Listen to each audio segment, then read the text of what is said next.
Assalamualaikum warahmatullahi wabarakatuh. Mitra dangu wilujeng patepang deui di Jomantara. Ngalangkungan wek-wek carita Sunda channel. Baris medar dongeng Sunda dina judul Budak Culun bagian anu ka-14. Kumaha mitra dangu dina dengeti dararamang syukur upami daramang mah Mang Asep oge sapara kanca di studio ayeuna alhamdulillah aya dina sehat walafiat sareng pamudah-mudahan urang sadayana sing dipeparin kalancaran dina sagala urusan. Ku kituna ka mitra dangu anu masih keneh saratia atur nuhun kitunya nanging tong hilap disuhunkeun dukunganana subscribe, like, sareng komentar-komentarna gitu tanya. Alhamdulillah Mang Asep dina danget ieu masih di rencangan ku rencang anu satia. Mang operator gitunya mohon. Tangtosna pamugi urang sadayana aya dina ginanjar kawilujengan. Mangga tong nyang kolong teuing kana waktos urang dangukeun we kumaha guaranana dongeng Sunda dina judul Budak Culun bagian anu ka-14. Mangga urang awitan prung kaparayun.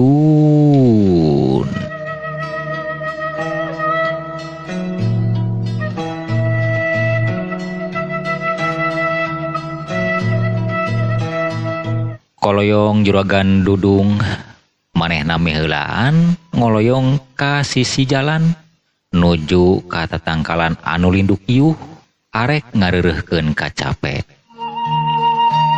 Aki Samad katut Jang Hasim maranehna nuturkeun ka juragan dudung.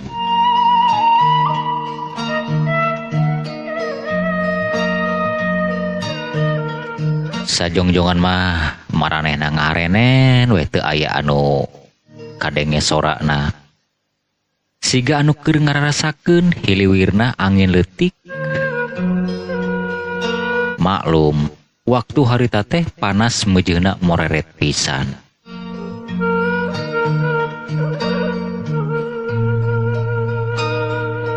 Di luhur tetangkalan manuk-manuk ting alacrog tidahan kadahan anu gede anu leutik recet bari nyiciskeun jangjangna.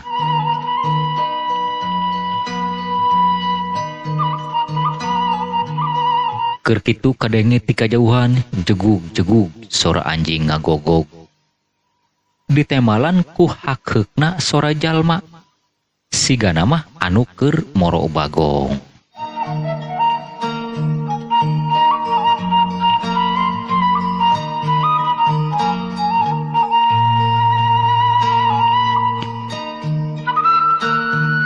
Keur jongjon ngareureuhkeun rasa kacape. Gorobas tiburieun. Kadenge sora aya anu ngagorobas, atuh puguh we anu tiluan teh ngarasa reuwas jeung kaget anu luar biasa. Maranehna cengkat narangtung hampir bareng barang red kaburi. Pucenghis aya bagong sakita anu sakitu jangkung badagna.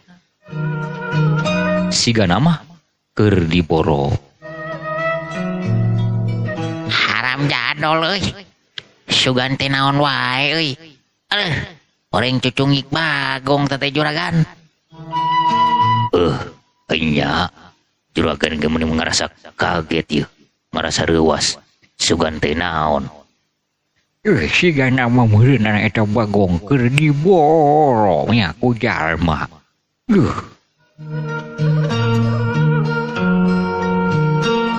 Itu ceuk anu tiluan maranehna bari olohok nempokeun bagong anu keur aprit-apritan.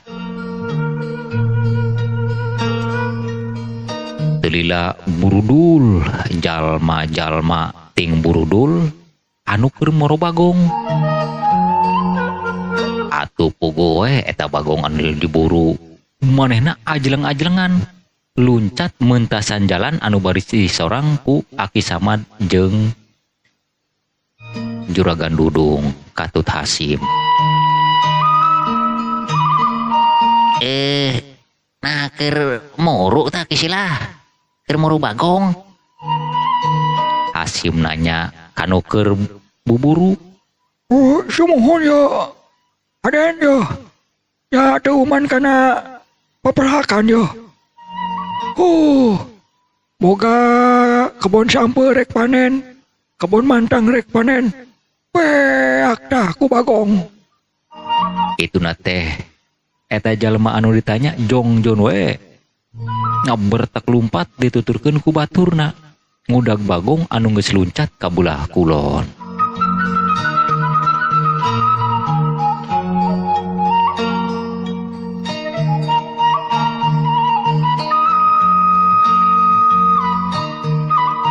Alah memang nya juragan kalau mau dipikir mah ku urang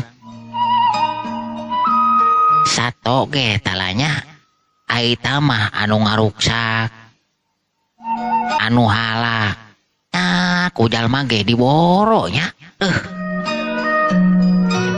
Ya memang gitu jang Hasim tong boroning jalma satu hewan gak anu bahan ngaruksak mah ya pasti nama dibasmi ya urang meureun ngebon hayang boga hasil pepelakan hayang kaala. Memang leres juragan. Ya mending we ari anu kasebutna satu hewan mah. Yang ngaranna ge istilahna satu hewan. Ngeun ieu jalma nya anu boga akal, boga pikiran. Tapi lamun geus kambuhna arabatan satu hewan tadeh. Itu ceuk Aki Samad mairan ka Juragan Dudung. Ari pelebah dinya nama Aki nya teu saton teu jalma. Ngeun ari sato mah mun ngaruksak kekebonan ngan ukur ngaruksak kekebonan jeung pepelakanana. Bari jeung anu ngaran sato mah teu boga harti jeung teu boga pikiran. Sabab maranehna mah ngan ukur di dahar. Nya ai pelebah dinya nama. Ngeun kitu teh kadang-kadangna urang saraku jalma deui henteu ngamaklum kana kaayaan satu hewan. Ya padahal mah maranehna gaya ngeun hirup seperti urang. Ngeun meureunan anu sakira-kira bakal ngaganggu kana tutuwuhan, bakal ngaruksak kana peperakan mah ya mendingan anggur dibasmi kitu tah. Ki ngeun ari jalma mah sakira-kira nakinya ari satu hewan mah bisa ditembak langsung di payahan.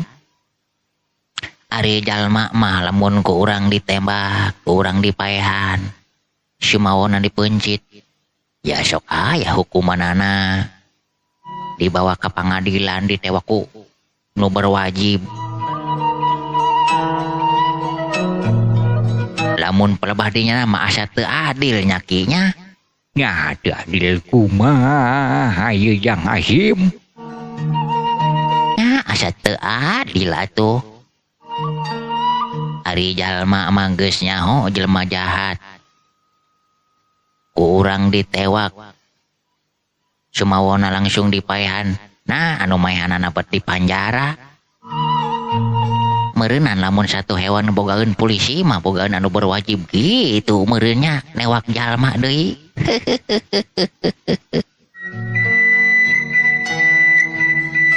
Itu teh Hasim seuri mending gagak. Atuh puguh we Juragan Dudung ge mesem ari ngadenge kitu mah. Aya-aya wae ari Jang Hasim. Bisa kumaha nya ieu di dunia lamun satu hewan ngabogaan anu berwajib. Wah, Meureunnan anu moro bagong ya meureunnan ke diboro deui ku polisi bagong. Alah ai teu teh jeung Hasim ye ku aya wae.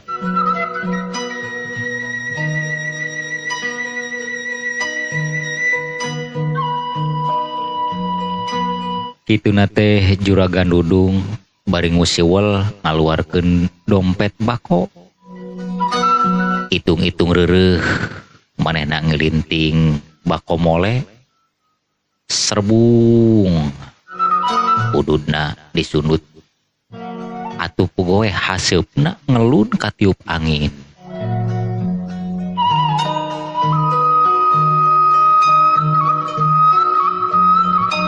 Tah kiwari urang reureuh geus cukup rasana mah yeuh. Tanaga jag-jag deui. Kesang geus tus kumaha lamun urang ngeureuh deui aki Jang Hasim? Atuh dilangkung juragan ieu mah mangga we. Nya angguran urang angkat deui we lah, sangkan urang geura nyampe ka tempat tujuan. Sabab Hasim mah yeuh aya pikiran anu aneh yeuh. Asa teu ngeunah rasa. Nah kunaon bet hayang geura nyampe we ieu ka Cirahong yeuh. Aya naon kitu di Cirahong?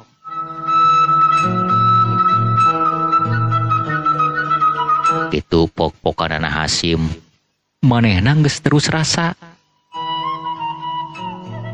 ngabogaan pirasat anu kurang hade.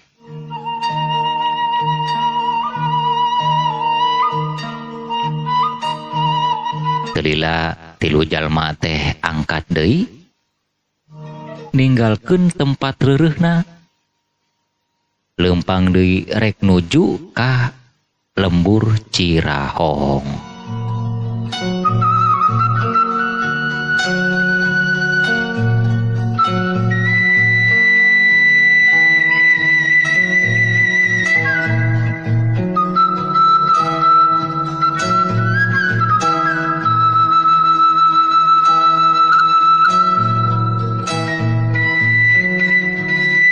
Keur jongjon maranehna leumpang gok pasarandog jeung hiji jalma anu geus lumayan kolot.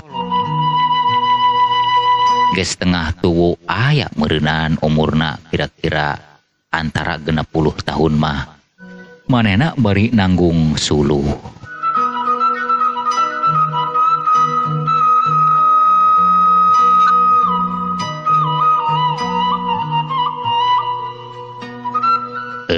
Kisilah nah ti mana ye tos ngalakayuna.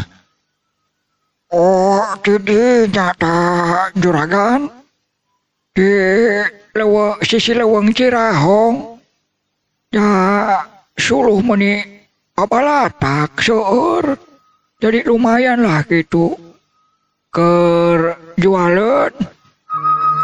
Mumpung teu aya anu ngalaan kitu tah jaku seueur-seueur nah kitu tah. Ieu abdi tos aya meureunnan kana 3 pikul mah ieu. Itu ceuk bapak-bapak teh manehna ngarandeg bari ngecageun tanggunganana. Ke di sisi leuweung Cirahong. Nah aya anu nebang kayu itu. Sumohon, juragan sumohon. Tah di sisi leuweung Cirahong tah aya basa minggu-minggu kamari aya anu nebang kayu.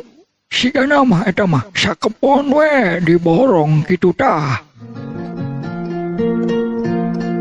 Jawab bapak-bapak manehna teu lila ceug kana tanggunganana. Leos indit ninggalkeun anu tiluan. Eueuh. Itu aki. Di sisi leuweung Cirahong cenah minggu kamari aya anu nebang kayu. Ke sisi leuweung Cirahong nu mana ieu nya?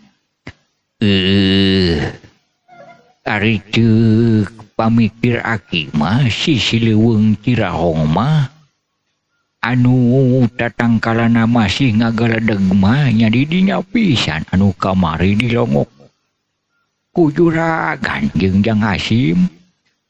Memang leres juragan. Di dinya pisan. Keke nah aya naon ieu nya? Cigah angguran urang mending geura gancang we lempang yeuh sangkan geura nyampe ke tempat tujuan. Itu cek Jang Hasim. Tambah kuat bae firasat manehna kana pikiran anu kurang hade. Boa ieu tanah anu kamari dibeli ku juragan ieu. Itu cek gerentes hate Hasim. Bari jongjon manehna leumpang nuturkeun Juragan Dudung jeung Aki Samad.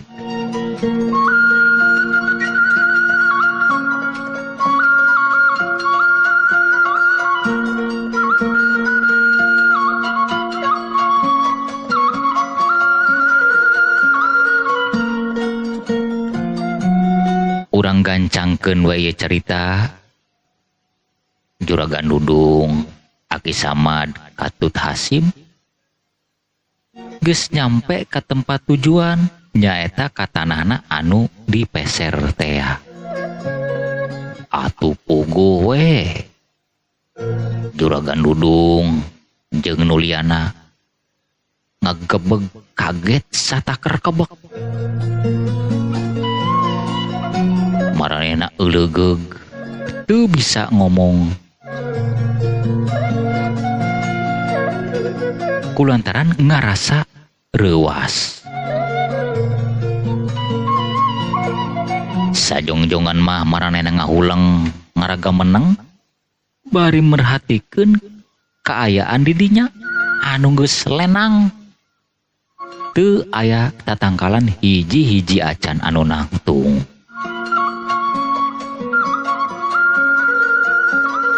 Tatangkalan anu gede, anu leutik kabeh dibabad teu aya anu nyesa.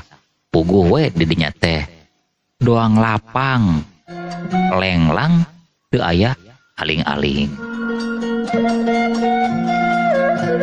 Sanyana satungtung deuleu di ujung nepi ka ujung. Meuni hempak lenglang teu aya tatangkalan hiji-hiji acan.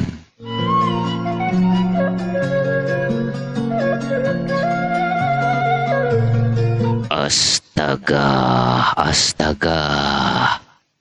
Nah, ieu tatangkalan bet bungbang kabeh kieu Aki. Teu disesakeun hiji-hiji acan. Anu gede, anu leutik kabeh dibumbang. Nah, saha mangkelukna ieu.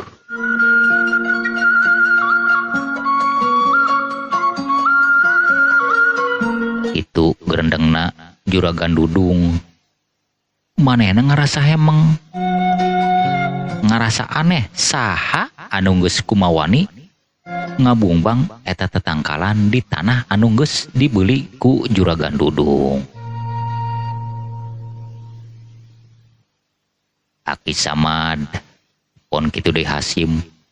Manehna can buru-buru ngajawab sabab maranehna can leungit rasa kakagetna.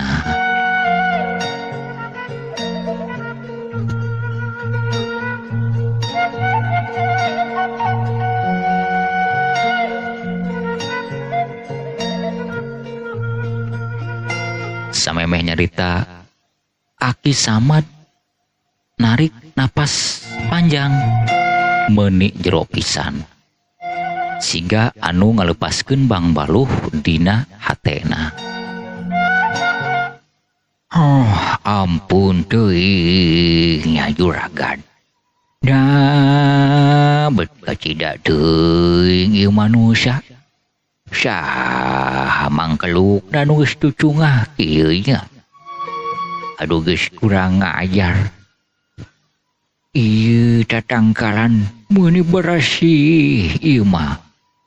percis we lapangan bola ieu mah juragan ieu. Ituna teh Aki Samad bari luak liuk ningali kaayaan. Meuni luas satungtung deuleu.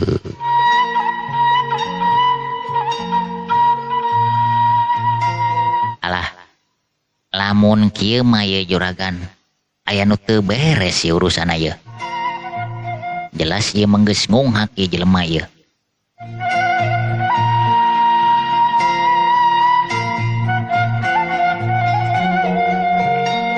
Hasim bari dipeperket meureukeun dua leungeunna. Kekerot nahan amarah. Maklum budak ngora. Sok gancang emosi, gancang naik darah.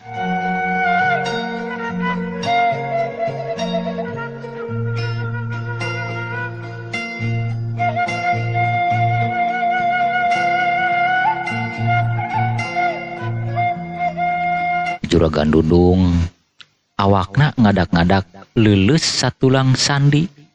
Brek andi brek manehna diuk. Lir dipukul bayu taya tangan pangawasa.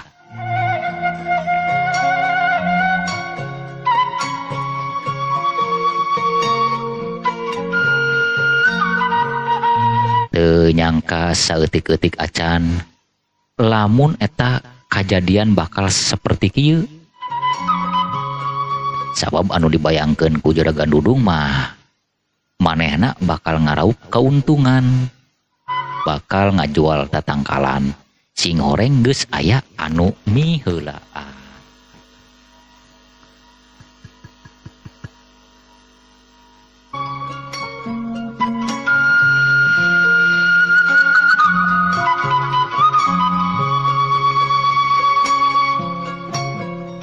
Alah, lamun kieu mah Jang Hasim. Bener teu aya anu teu beres ieu mah yeuh. Aduh. Kudu kumaha ieu urang geus kieu Jang Hasim. Nah, ambet ka bina-bina teuing ieu manusa.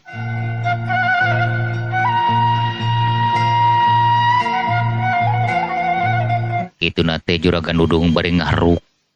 Manehna ngarasa diunghak ku manusa teuing saha manusana anu geus boga kalakuan seperti kitu.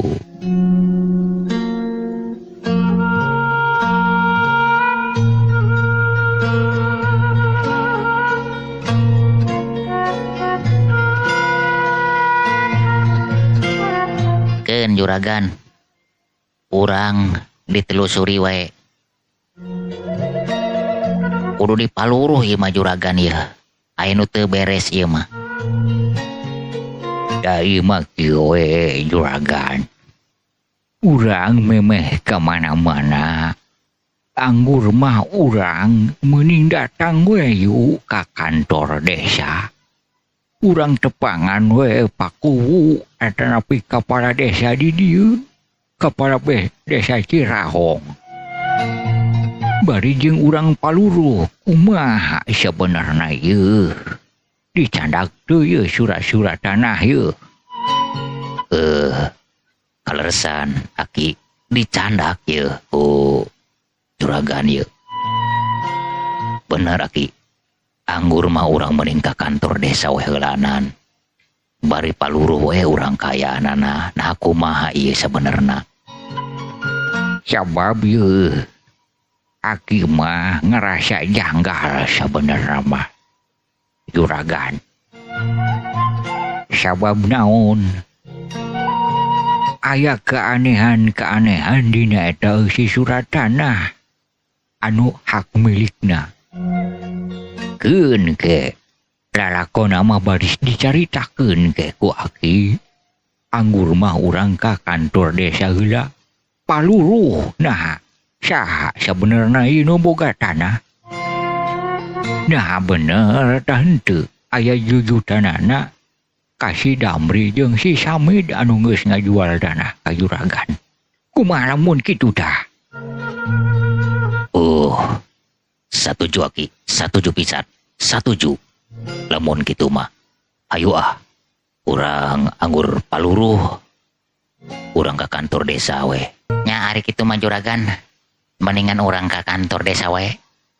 Bener-bener ieu ya. Manusia sanu kumawani ya. Cucungahnya keun hayang urusan jeung Hasim lamun kitu mah. Sok juragan. Anggur mah urang geura ka kantor desa we lah urang geura paluruh. Atuh ari kitu mah Aki. Bring anu tiluan teh ngajugjug ka kantor desa. Rek maluruh kaayaan Damri jeung Samid anu geus ngajual tanah ka juragan Dudung.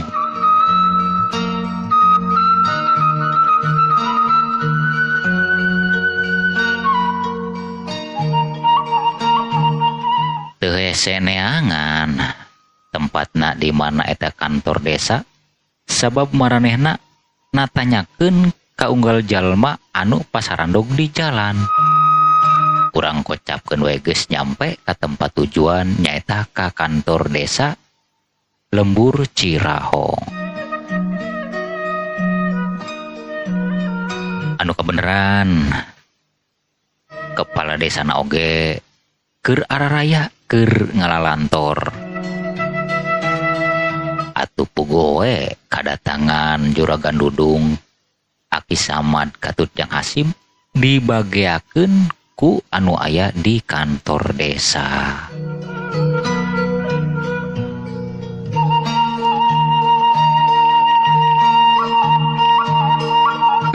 Sumangga linggih Pak. Hatur nuhun Pak Kepala Desa. Punten ieu siga nama anu ti tebih soalna abdi nembe ningali ieu ka Bapak Sinareng Aki oge Ujang. Sumuhun memang.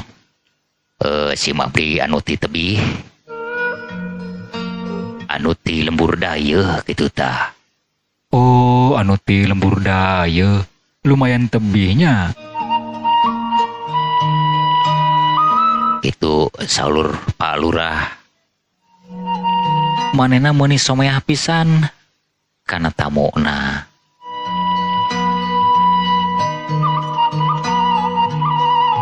Bade aya pikir saanaun sumangga. Bade aya kapriyoga naon anu sakirana tiasa dibantos, dan insyaallah ku si Mabdi baris dibantos.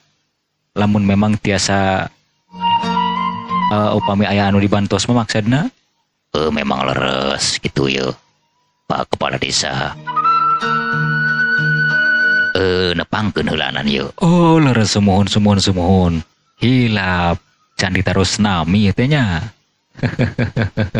Sumuhun nami abdi teh Dudung upami ieu Aki Samad. Ari ieu pun putra Hasim namina teh. Oh gitu.